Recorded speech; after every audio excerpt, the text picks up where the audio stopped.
Hello and welcome to the video for this Panasonic LUMIX GF5 mirrorless micro four thirds camera. Getting on a bit now, but still takes a remarkably good picture, and the lens is quite something special. So let's just run through what comes with it. We have the data cable, which enables you to be able to transfer the SD card content to your PC without having to take the SD card out, and the mains lead, which goes with the charger. So that's a UK 240 volt original charger. Then the basic instruction manual and a CD. You can download the full instruction manual from Panasonic's website. So they try to cut down on printing costs these days due to environmental issues, obviously. And you get the big PDF file. You can just read it at your leisure. There's also a LUMIX camera strap, shoulder strap, neck strap, whatever you call it, and you can thread that through the lugs and use it. I personally prefer to keep them off. It makes the camera far more handleable, but they tend to get in the way a bit, but depends how you want to use it. And also probably one of the nicest little lens caps I've seen. Works beautifully, this thing does. You just clip it on, and it's one of those lens caps.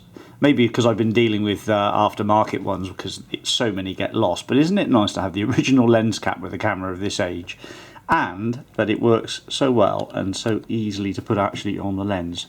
Anyway, that's what makes it one of my favourites actually. This tripod isn't included, so I'll just remove the tripod from the camera. This camera has a lens which is a fully automated lens. It has a motorized focus control and a motorized zoom control. So the lens barrel extends and zooms from wide angle to the full tele, 14 to 42. So lenses like this are so expensive these days, they really are. And if I just hook it off the camera just to show you, metal body on the rear. Okay, the rest of it's fairly light and plastic, but it slots into making a very compact camera. Let's have a look at the specs. So it's 3.5 to 5.6, 14 to 42, a spherical with a 37mm filter ring. You will note that there's a minor impact just to there. Optical built-in stabilization, LUMIX G, with the X there as well. And there's a bit more technical blurb, made in Japan. I hate to think what one of those would cost you now. Nano surface coating as well. 0.2 meter macro. Let's pop it back on the camera. So, yeah, nice bit of kit, that lens. Align the red dot, pop it on, turn it, and there we are, she's on. The camera is in 8 out of 10 condition, I would say. There's a few minor marks, little bumps mainly, but nothing too drastic. The rest of the body is really well looked after.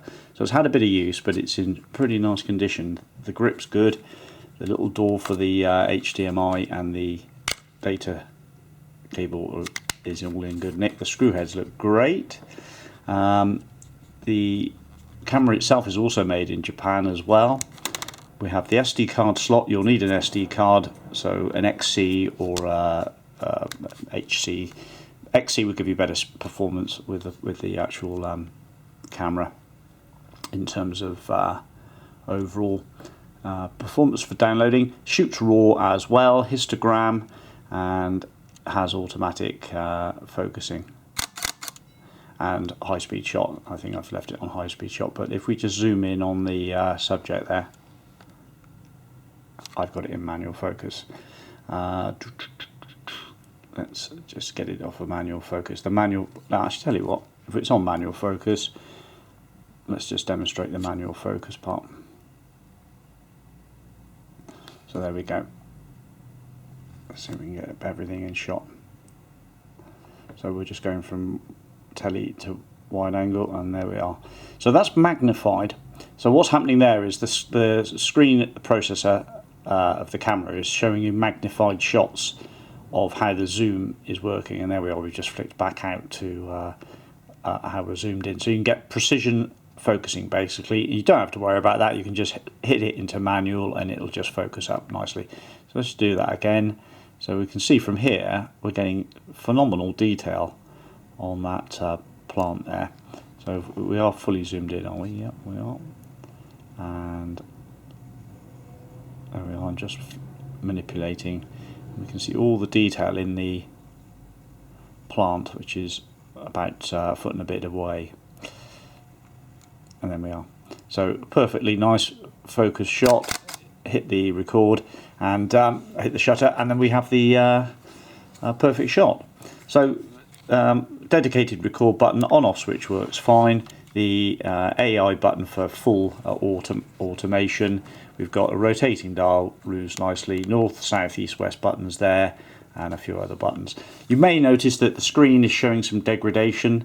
Looks like the LCD outer layer is just, I don't know, crystallizing somewhat, but it still functions perfectly.